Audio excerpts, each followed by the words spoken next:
right, there's a lot of arguing, debating, and all this stuff about God and evolution and stuff. All right, people don't believe in evolution, okay? A lot of people are confused about evolution when it comes to, well, fish didn't miraculously just start walking on the land. Okay, if it was an amphibian, yes, okay? All right, there are only technically 3 amphibians on this planet. 3, okay? Granted, there are many species, but when you break those species down, there are only 3. There are caecilians, newts, and frogs. So, literally, if you have something, say, the caecilian, all right, these things will literally, I mean, they're simple. They're like a snake. I mean, they have no legs at all, okay?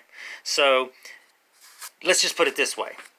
It starts out this, then it evolves into this, okay? It finally grows limbs, all right? Evolution. Okay, then it finally ends up becoming a frog, okay? These end up evolving into turtles, sauropods, quadrupeds, tetrapods. These end up evolving into theropods, anything bipedal, okay? These evolved into snakes, eels, anything that literally is a legless vertebrae, okay? Now, this is just a theory, all right? But it makes perfect sense, okay? So, if the people that want to argue about, oh, no, fish jumped on the land and started walking, look, literally amphibians can't evolve that way. And ironically, a baby in a woman's womb gestates and goes through the same kind of phases as a tadpole does, okay? Ironically. Now, a woman has her 10 months, well, we say 9 months, okay? Tadpole takes 3 months, okay? That's technically 2 divisible by 3, actually. 3 times 3 is 9, yada, yada, yada. Another trinity here. Anyway, it's actually the exact same development that humans go through, ironically. So, literally, whenever the singularity programmed how life is going to form, okay, all life literally needs 2 factors, the X factor and the Y factor, okay, to be able to live. Okay, yes, you have hermaphroditic. Oh, that's not true. You have hermaphroditic animals and all that. Okay, yeah, plants and stuff like that, hermaphroditic animals. Yes, they don't need a mate because they carry both. But they still needed both to be able to create life, okay? So, literally, if people want to argue about evolution, this makes perfect sense. And when it comes to it, the core of our planet actually emitted the alpha that became everything on this planet, all right? We even see that when it comes to hydrothermal vents, okay? There's a lot of life around those. There's a theory that the hydrothermal vents seeded the planet, yada, yada, yada. This is true, okay? This is actually a fact. It shouldn't even be a theory. I don't even know why it's a theory. It's actually a fact, okay? Because you need a mother force, okay? You actually need a mother force. You'll have the alpha, you have to have the seed, then you have to have the mother force to carry it, okay?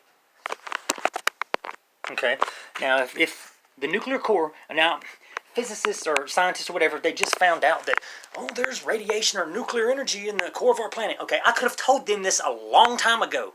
I mean, I've been ahead of these scientists for a long time. And that's what's killed me a lot of times. It's hard to get anyone to listen unless a scientist says it. You know, it doesn't matter how much sense you make. The scientist knows more than you do. Why? Why? I mean, why does somebody else know more than somebody else when there's really no reason why you should think that, you know, just because, what, this person isn't palatable to what you would picture someone knowing something? I mean, I don't know. It's hard to get information out. For me, it's hard for me to get information out. I'm thinking maybe if I had a suit and tie and some glasses, maybe bleach my skin white. I'm not trying to be a racist, but, you know, anyway. But if you have the Earth seeding the planet, okay, you're going to have it seeding into the oceans, all right? The ocean is acting as a mother force, as a womb, carrying anything that's in the ocean that's going to evolve, okay? You have the air. The air is going to literally be a mother force. It's like the womb that's going to carry things. The land, same difference. Every one of these, the land, air, and the water, are all mother forces. Mother Earth, okay? Mother Earth is like an embryo. It's carrying us. It's like it's like a womb. Straight up. It's literally like a womb. And the nuclear core seeds the earth. And this is where life comes from. So, literally, when it comes down to fish jumping out of the land and starting to walk, it's called an amphibian. There are literally only 3 on this planet. When you break it down, there are only 3. You can look this up yourself. There are only 3 amphibians on this planet. One is simple. One is simple with 4 legs.